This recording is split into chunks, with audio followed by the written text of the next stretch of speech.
안녕하세요. 스타벅스 도슨입니다. 오늘 이야기 들어가기 앞서서 구독자가 벌써 4,000명이 되었어요.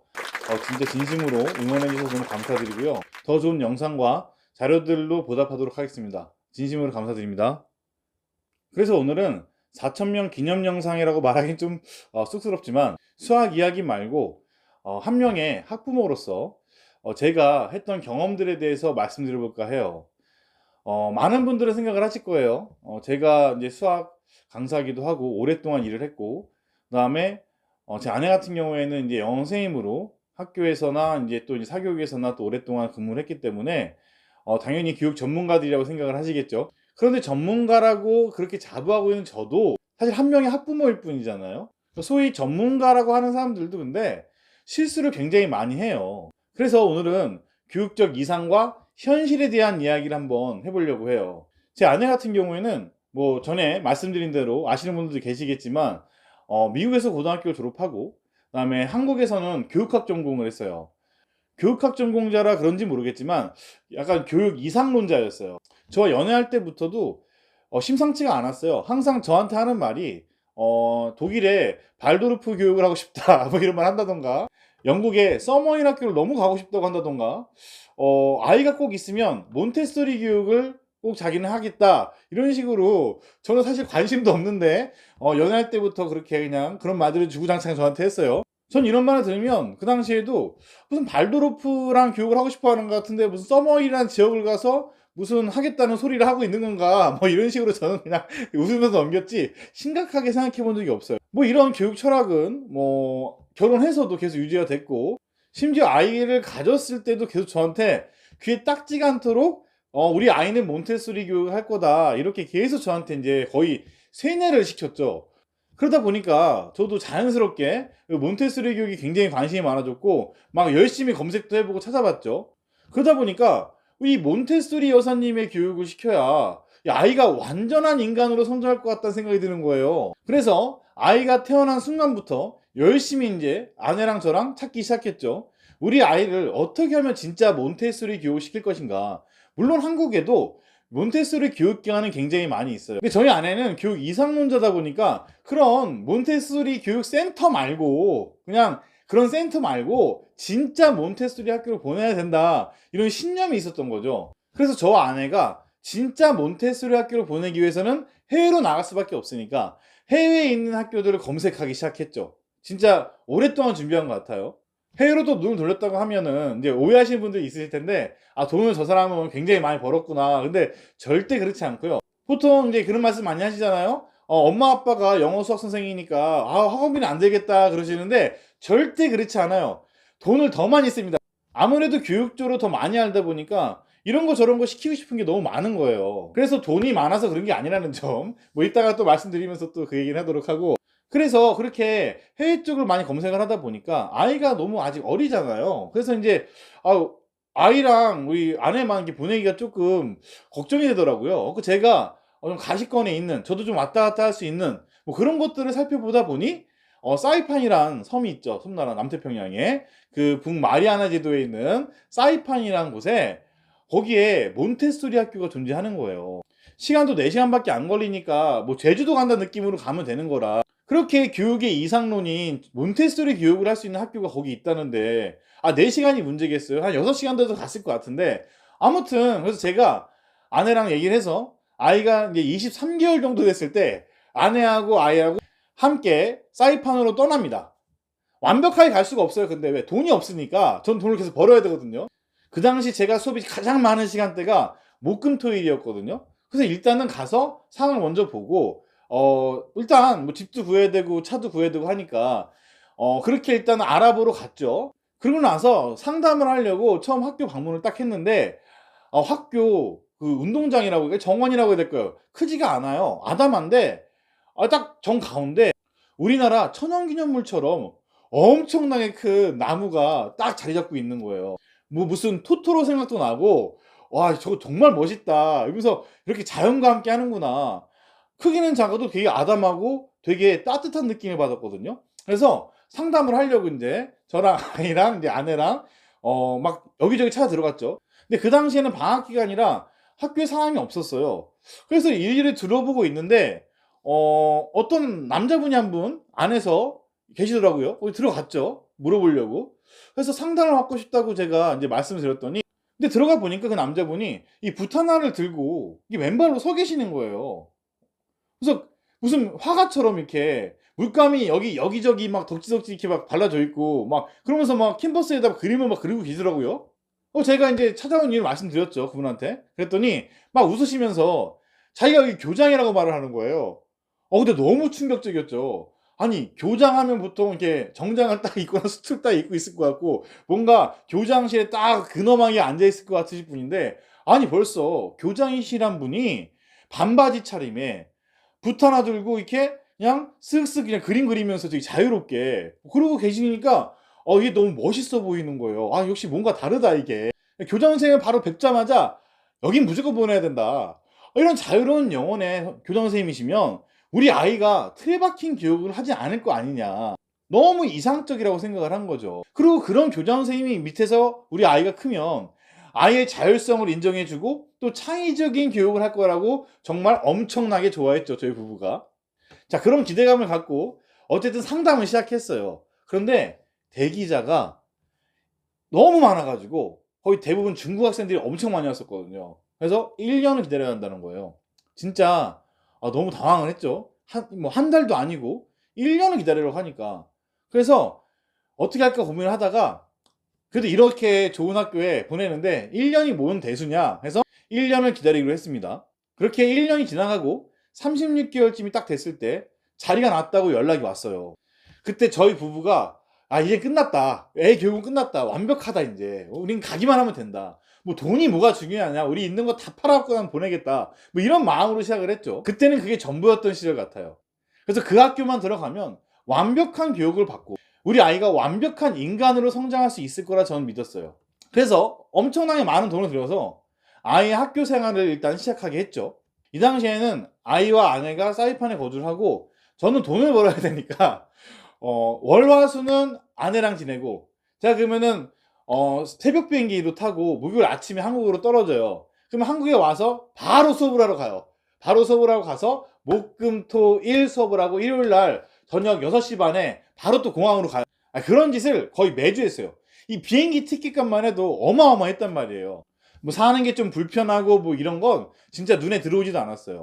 그런데 한 몇 주가 흘렀을까? 제가 한국에서 이제 아이를 만나러 갈 때마다 아이의 표정이 점점 어두워지는 거예요. 거기다가 제가 이제 학교 시간에 이제 아이를 데리러 가면 얼굴도 별로 좋지가 않은데 애가 그냥 상 그지 꼴인 거예요, 완전히. 너무 더럽고 진짜 그냥 깨끗하게 해서 보내는데도 그냥 학교 끝날 때쯤이면 그냥 완전 거지가 된 상태에서 나와요, 아이가. 옷 같은 거 말할 것도 없고요. 그냥 얼굴, 손, 발 뭐 이런데 뭐 눈물, 콧물 뭐 알 수 없는 막 그냥 꾸정물 범벅이 돼 있어요, 아이가.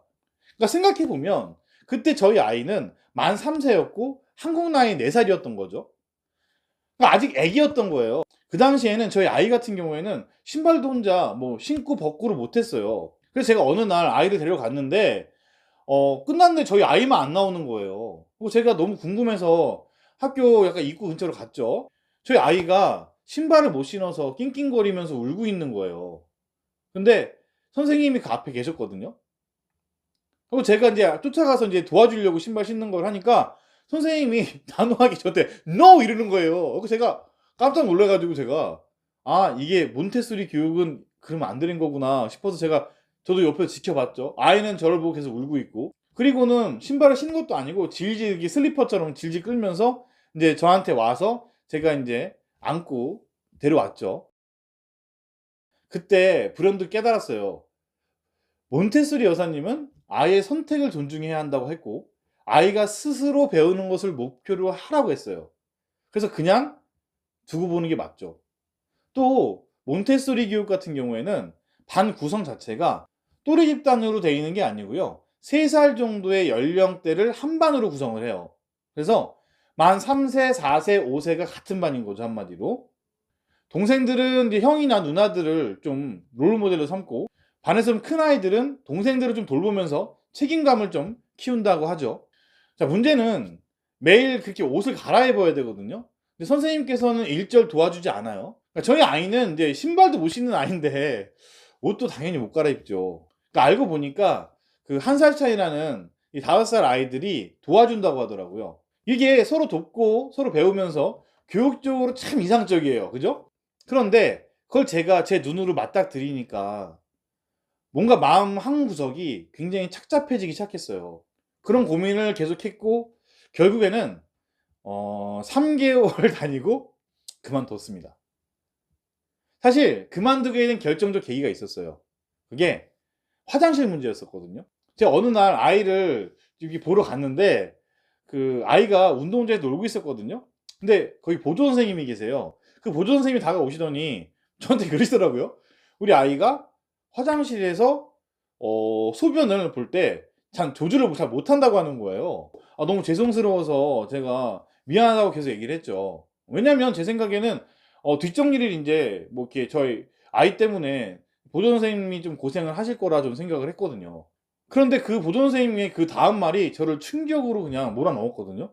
그 선생님이 하시는 말씀이 "그래서 네 아이가 조준을 잘 못해서 네 아이한테 직접 다 닦으라고 했다." 이렇게 말씀을 하시더라고요. 처음엔 제 귀를 제가 의심했어요. 아니 그 너무 당황해서 제가 "그러면 아이가 그걸 다 혼자 닦았냐?"고 물었더니 그 보조 선생님께서 하는 말이 "맞다. 그래서 네 아이가 닦을 때까지 다 시켰다. 그 뒤처리를 꼭 하는 게 습관이 돼야 된다." 근데 그러고 나서 그분이 또 하신 말씀이 "네 애는 이런 화장실 청소를 이렇게 매일 하고 있다."라고 말을 하는 거예요. 와 근데 저는 진짜 지금도 막 눈물 나려고 하는데 현타가 너무 세게 오고 그래서 제가 도저히 안 되겠다 싶어서 제 아내랑 상의를 좀 했죠. 아니 아이에게 독립성도 좋고 자율성도 좋다 이거예요. 근데 그 4 살밖에 안 된 아이가 화장실 청소를 한다고요? 저는 지금 진짜 그건 상상도 못 했던 일인 것 같아요. 아니 제가 이렇게 큰돈 들여서 매주 이렇게 아이 만나러 오려고 비행기 티켓값이며 뭐며 생활비며 학교 등록비며 진짜 고생은 짝신나게 하고 있는데 이렇게까지 돈을 크게 들여서 몬테소리 교육을 받으러 온 건데 결국에는 우리 아이가 지금 매일매일 화장실 청소를 하고 있다는 얘기잖아요. 저는 그렇게까지 한진 몰랐어요. 그러니까 아내도 인제 그때부터 좀 고민을 하더라고요. 아니 아내가 본인이 좀 이렇게 그렇게 이상적으로 생각했던 몬테소리 여사의 교육을 받고 싶어서 이곳까지 왔는데 아내도 좀 참았던 거죠 알면서도. 근데 그 화장실 청소 얘기는 아내도 굉장히 많이 당황을 하더라고요. 그래서 제가 아내를 설득했죠. "현실을 보자 제발. 이상론에 갇혀 있지 말고 제발 우리 현실을 보자. 아직 우리 애는 이 부모의 도움과 보호가 필요한 시기다. 아무리 좋은 교육적 이상이 있어도요. 현실과 맞아야죠. 그리고 가치관에 맞아야 되고요." 제가 이런 얘기를 했죠 아내한테. "넌 4살 때 네가 화장실 청소하면서 살았니?" 뭐 과잉보호하자는 게 아니에요. 그냥 우리 아이는 아직 준비가 덜 된 거죠 아직이요. 그래서 전 그렇게 얘기를 했어요 아내한테. 당장 아이가 매일매일 힘들어하고 다치고 오고 학교를 보기만 해도 애가 경기를 일으키고 교복만 봐도 그냥 울고불고 난리를 쳐요. 그럼 부정적인 어떤 감정들만 경험하고 있는데 우리가 이걸 정말로 올바른 길로 이끌 수 있을 것인가? 진짜 이거 우리가 원했던 것인가? 전 그래서 아내를 설득시켜서 결국 그렇게 3개월 만에 한국으로 돌아오는 걸 선택했죠. 뭐 돌아오는 비행기 안에서도 아내는 펑펑 울고 저도 되게 착잡한 심정으로 이렇게 돌아왔던 기억이 있어요. 그렇다고 해서 전 절대 이 몬테소리 교육을 폄하하거나 그런 건 절대 아니니까 오해하시면 절대 안 됩니다. 몬테소리 교육 이상로는 진짜 다 맞는 말씀이세요. 그렇게 저희가 한국에 돌아와서도 이 홈스쿨링을 하기 시작했는데 홈스쿨링을 좀 오랫동안 하면서 아내하고 제가 느꼈어요. '몬테소리 교육이 진짜 다 맞는 말이구나.' 라는 걸 진짜 저는 뼈저리게 또 느꼈기 때문에 그런 방식의 차이고 시기의 차이인 것뿐이지 일단은 전 몬테소리 교육은 아주 좋다고 생각을 해요. 현재 보고 계시는 우리 구독자분들도 학부모님들이 많으실 테니까 저와 같은 경험이 다 있으시라고 저는 생각을 해요. 우리 아이들한테 좋은 교육 환경을 좀 제공했다고 생각을 했는데 막상 우리 아이와는 맞지 않는 경험을 한 거죠. 아니면 시기가 맞지 않았던 거죠. 뭐 가만히 생각해 보면 저도 아이 장난감을 고를 때 뭐 제 생각대로 고르니까 뭐 저희 아이가 진짜 필요한 것보다 한 1년, 2년 뒤에 필요한 것들을 좀 샀던 것 같아요. 그래갖고 이제 그게 나중에는 정말 필요할 때는 못 쓰게 되고 이런 경험들이 좀 많았기 때문에 아무리 좋은 환경이나 그런 가치관이 있다 하더라도 아이에게 오히려 독이 될 수 있는 상황이 생길 수도 있는 거죠. 지금 중고등학교 학생들도 나름 이상과 로망이 있을 거예요.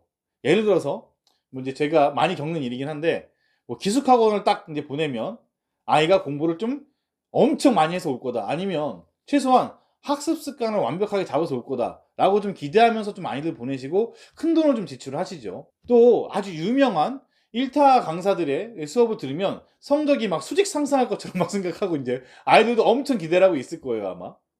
또 학군지 커리큘럼을 잘 타면 중학교 때 이미 영어든 수학이든 완벽하게 이제 완성이 될 거라고 또 생각하는 이런 것들이죠.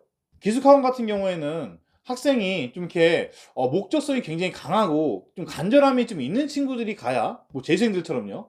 뭔가 성공적으로 뭔가 마무리할 수가 있지. 그렇지 않으면 굉장히 실패할 확률이 높죠. 뭐 재수생들이 90%가 대부분 다 재수 실패하니까 이런 것만 보시더라도 재수생이 그 정도인데 일반 고등학교 1학년, 2학년 학생들이 뭐 얼마나 더 심하겠어요. 또 막상 일타쌤 강의 열심히 들었다고 하는데 뭐 물어보면 아무것도 모르고 교과서도 못 푸는 친구들도 꽤나 많아요. 그러니까 그런 것도 있기 때문에 일단 아이의 어떤 상황을 먼저 고려하시는 게 우선이 아닐까. 자, 보시는 구독자분들이나 저희 같은 교육에서 좀 오랫동안 몸담아왔던 이런 전문가들이라 하더라도 우리는 이렇게 교육적 이상과 현실에서 갈팡질팡하고 있죠. 저희처럼 부딪혀보고 빠르게 좀 발을 빼셔도 좀 괜찮다고 생각을 해요. 제가 그래서 그 경험 이후로 절대로 제가 경험하지 않은 거는 좀 조심스럽게 말씀을 드리는 편이에요. 그래서 제가 이런 말씀 드렸죠. 초등학교 선생님들 자녀들을 제가 많이 가르쳐요. 실제로 지금. 그 다음에 중학교 선생님들 자녀들도 제가 가르쳐요. 그러니까 선생님들도 잘 모르세요. 초등학교, 중학교 선생님들 같은 경우에는 고등학교 상황을 잘 모르세요, 진짜로. 그래서 그런 것도 조심하셔야 돼요. 아무리 초등 교사를 하더라도 이렇게 하시면 뭐 영어 1등급 나옵니다. 국어 1등급 나옵니다. 수학 1등급 나옵니다. 솔직히 말도 안 되는 소리예요. 초등이나 중등 선생님들도 이 고등 과정은 정말 완전 다른 어나더 레벨이라는 걸 알고 계시기 때문에 저희 같은 전문가를 많이 찾아오거든요. 뭐 제가 지금 실제로 가르치는 학생들도 대부분 초등학교에서 20년 가까이 근무하신 분들도 굉장히 많으시기 때문에 항상 저한테 이제 입시 때마다 이제 마음을 졸이면서 물어보시죠.